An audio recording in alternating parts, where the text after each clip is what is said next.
Is the Kenyan government trying to silence one of the country's biggest media powerhouses? Oh, na kunradhi bado tukiwa katika hili swala mtazamaji.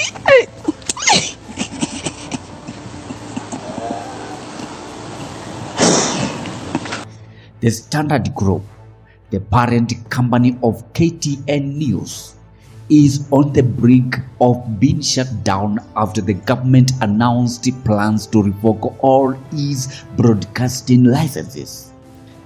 Now, tonight, there's a blatant attempt to gag Standard Group PLC by the Communications Authority of Kenya through the revocation of all the broadcasting licenses legally issued to the Standard Group. The Communications Authority, through a letter by the Director General, David Mugonyi, has gone ahead and disregarded a payout plan of a debt of 43 million shillings as regulatory fees that had been signed and agreed upon in December last year, only for them to send a notice revoking the licenses. According to the company's chief executive editor, Chacha Mwita, the government is using the debt issue to muzzle the company, which of late has been exposing the ills in the Kenya Kwanza administration led by President William Ruto. Chris Thyro reports. But here is the twist. The state owes Standard Group over 1.2 billion shillings in unpaid advertising fees. This is one of the strangest thing about this case, because the government owes us over 1.2 billion Kenya shillings, and what the Communication Authority is asking from us is something in the region of 48 million, a figure we dispute because we have significantly brought it down since we entered this payment plan. So why now? And why target a media house known for exposing corruption, cover-ups, and controversial deals? Since its inception in 1902, the Standard Group has widely been recognized for its bold and fearless reporting and media practices. This includes its commitment to delivering impactful journalism, even when facing challenges or criticism. However, due to the harsh economic challenges, the company accrued a debt of 48 million shillings, money owed to the Communication Authority of Kenya as license fee. In December last year, the company and CA signed an agreement on the payout plan with a commitment to start paying the debt. The same month, the company deposited 10 million shillings with a promise of an additional 24 million shillings once the rights issue is finalized. Further, the company agreed a monthly repayment structure of 2.5 million shillings starting January this year. However, the company went further and increased the payout plan to 4 million shillings per month, which has been honored to date. Anything outside of that smacks of ill will and malice, and we have no option but to fight it. In the letter dated April 9, 2025, the Communication Authority of Kenya, led by David Mugonyi, claimed that the Standard Group had failed to remit 48 billions in license fees and levies. But what they did not highlight is that the company has already been paid. The Standard's CEO editor, Chacha Mwita, confirmed that a formal agreement was signed. And since December 2024, payments have been rolling in consistently.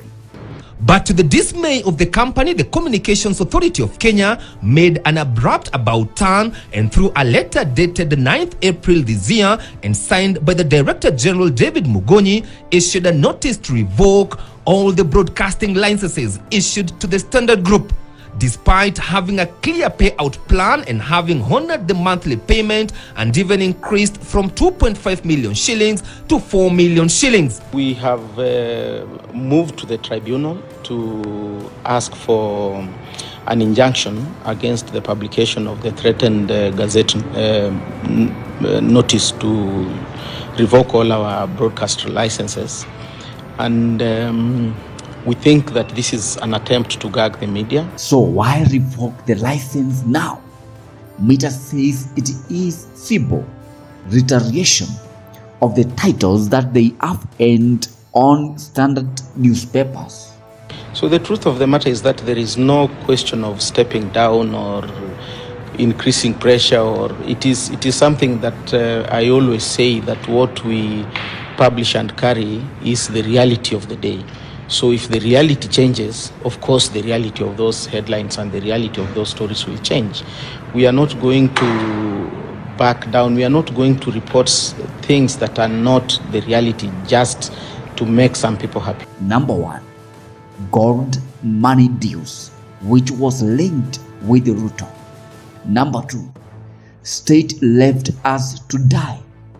Number 3, echoes of oppression, which exposes brutal falls on Bukere girls. Number 4, house of deals, which exposes a deep dive into dirty government deals. State House rogues, which has exposed figures like Baruch Kibet in State House. Then the last, doubtless expert, a stinking critic of Treasury's John Badi, who seems not to understand how to operate Treasury. These stories hit hard, and they hit where it hurts, right at the top of the Kenya Kwanza administration.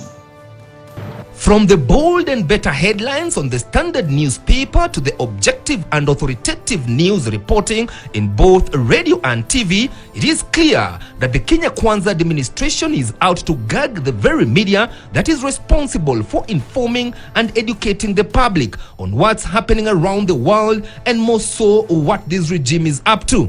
We will fight to the hilt, and we really hope that all institutions of goodwill, including the tribunal, will side with us. The attack has not just been bureaucratic.